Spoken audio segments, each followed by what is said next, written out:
Pernahkah Anda mendengar cerita tentang seseorang yang diboncengi atau ditumpangi makhluk halus setelah melewati tempat yang angker dan sepi?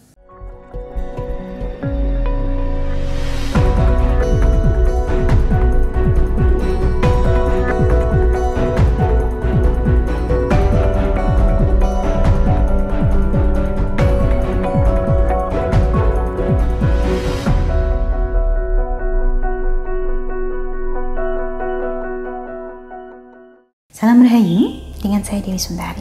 Apa kabar Anda? Saya doakan semoga selalu sehat dan senantiasa diberikan kemudahan serta kelancaran dimanapun Anda berada. Pernahkah Anda mendengar cerita tentang seseorang yang diboncengi atau ditumpangi makhluk halus setelah melewati tempat yang angker dan sepi? Jadi ada seseorang yang kebetulan melakukan perjalanan naik motor melewati tempat yang angker sendirian. Tadinya aman-aman saja, tapi setelah melewati tempat angker tersebut, rasanya kok beda. Rasanya kendaraan jadi berat, seperti ada yang membonceng di belakangnya. Padahal dia naik motor sendirian. Tapi rasanya di belakang seperti ada orang. Dan ketika dilihat lewat kaca spion, nampaklah ada sosok yang tidak dikenal. Mending jika yang terlihat lewat spion ini penampakannya cantik atau tampan. Seringnya yang nampak adalah bayangan gelap atau bahkan makhluk mengerikan. Sehingga tidak jarang orang panik, pikirannya mulai kacau, tanpa sadar dirinya menambah kecepatan dan berakhir mengalami kecelakaan. Ini bisa terjadi bukan hanya pada pengendara motor saja.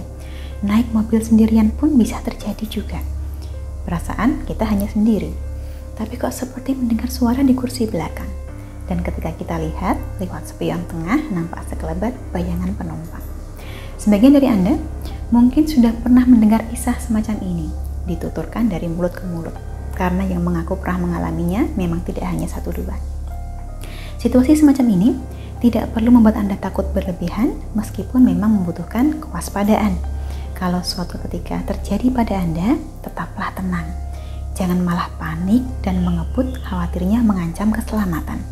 Ada baiknya kita biasakan untuk selalu berdoa sebelum pergi, terutama jika perjalanannya jauh dan Anda pergi seorang diri. Berdoalah sesuai keyakinan Anda. Pastikan bepergian dalam kondisi tubuh yang sehat. Kalau memang di tengah jalan merasa lelah, istirahat dulu.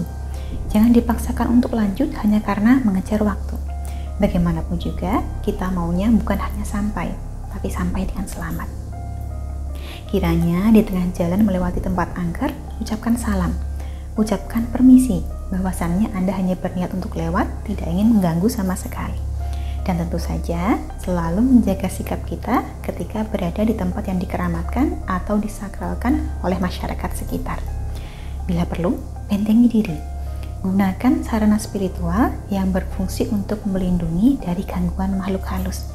Contohnya adalah jimat raja pagar gaib. Wujudnya berupa sapu tangan hitam beraja yang cukup Anda simpan di tas atau di kendaraannya juga bisa. Sambil baca doa, niatkan supaya diberikan perlindungan dan keselamatan dari Tuhan. Semoga selamat sampai tujuan tanpa mengalami gangguan. Lebih jelasnya, hubungi nomor yang tertera di layar. Selain digunakan untuk menghalau gangguan makhluk halus, jimat raja pagar gaib ini dapat digunakan juga untuk menangkal serangan ilmu hitam, seperti pengalaman para pemakai yang bisa Anda simak di layar.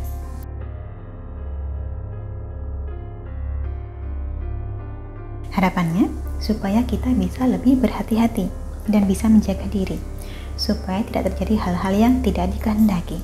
Meskipun zaman sekarang, jalanan memang sudah terang benderang, tidak seperti dulu, yang kalau bepergian jauh kadang harus melewati hutan. Sekarang juga fasilitas umum sudah banyak, bisa kita manfaatkan kiranya membutuhkan tempat untuk istirahat, maka manfaatkanlah. Kemanapun Anda berkendara, saya doakan semoga selamat sampai tujuannya. Akhir kata cukup sekian dari saya. Terima kasih telah menyaksikan. Sampai jumpa di kesempatan selanjutnya dan salam Rahayu.